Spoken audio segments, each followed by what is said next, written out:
Praise the lord. దేవునికి మహిమ కలుగును గాక. ప్రతిరోజు క్రమం తప్పక వాగ్దానాన్ని వీక్షిస్తున్న ప్రతి ఒక్కరికి యేసయ్య నామములో ప్రత్యేక వందనములు. సబ్స్క్రైబ్ చేసుకుని అనేక మందికి షేర్ చేసి దేవుని మాటల ద్వారా బలపరచండి. ఈ దినమునకై ఏర్పాటు చేయబడిన దేవుని వాగ్దానము మత్తయి సువార్త 8వ అధ్యాయము 13వ వచనము.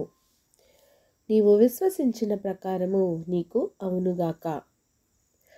Go thy way, and as thou hast believed, so be it done unto thee. విశ్వాసము ద్వారానే కార్యాలు సాధ్యమవుతాయి. గొప్ప గొప్ప స్వస్థతలు జరుగుతాయి. గొప్ప అద్భుత ఆశ్చర్య కార్యాలు సంభవిస్తాయి. మన జీవితాల్లో ఆవగింజంత విశ్వాసముతో దేవునిని అడిగినా అది మనకు ఆయన దయచేయువాడు. తప్పక మన ఎడల జరిగించువాడు.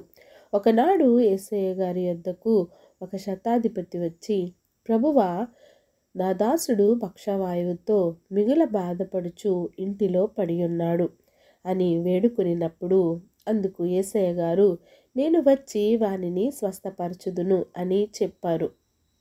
అందుకు ఆ శతాధిపతి, మీరు మాట మాత్రం సెలవిస్తే చాలు, నా దాసుడు స్వస్థత పొందుతాడు అని జవాబిచ్చాడు.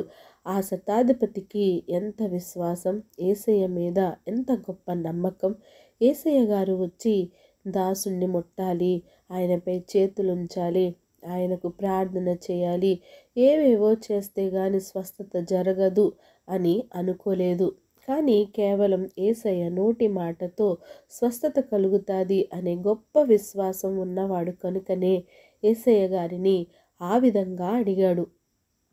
అతడు అడిగిన రీతిగానే, ఇక నీవు వెళ్ళుము, నీవు విశ్వసించిన ప్రకారము నీకు అవునుగాకని శతాధిపతితో చెప్పారు.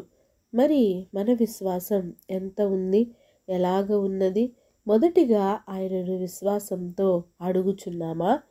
నా జీవితంలో ఈ కార్యం జరుగుతుంది, దేవుడు నా పట్ల జరిగిస్తాడు అనే విశ్వాసంతో నీవు ఉన్నావా? అది మొదటిగా ఉండాలి. విశ్వాసంతో అడిగితే దేవుడు తప్పనిసరిగా దయచేస్తాడు అనే గట్టి నమ్మకం నీవు కలిగి ఉండాలి. మన జీవితాల్లో ఏ కార్యము జరగాలన్నా, ఏ స్వస్థత కలగాలన్నా, విడుదల, కార్యములు, అద్భుతములు, ఆశ్చర్యాలు ఏమి జరగాలన్నా సరే నమ్మికతో ప్రార్థించు. ఆయనపైనే విశ్వాసముంచి ఆయనను ప్రార్థించు. తప్పక నీ జీవితంలో దేవుడు మేళ్లను జరిగించునుగాక. ఆమేన్. చిన్ని ప్రార్థన. మమ్మల్ని అతిమికిలిగా ప్రేమించిన మా ప్రియ పరలోకపు తండ్రి, మీరిచ్చిన వాగ్దానంకే వందనాలు దేవా. ఎవరైతే ఉదయకాల సమయంలో ఈ వాగ్దానాన్ని వినుచున్నారో తండ్రి, నాయన మాతో మాట్లాడినందుకు వందనాలు ప్రభువా.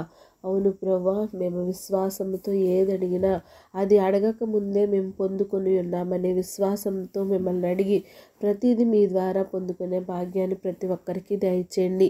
ప్రార్థన వస్తుకున్న ప్రతి ఒక్క బిడ్డని సమయంలో జ్ఞాపకం చేసుకోండి. వారి అవసరతలను, అక్కరతలను తీర్చి సమస్త ఘనత, మహిమ, ప్రభావాలు మీరు ఆరోపించుకుంటారని యేసుక్రీస్తు పరిశుద్ధ నామమున ప్రార్థించి అడిగి వేడుకొంచున్నాను మా తండ్రి. Amen. God bless you all.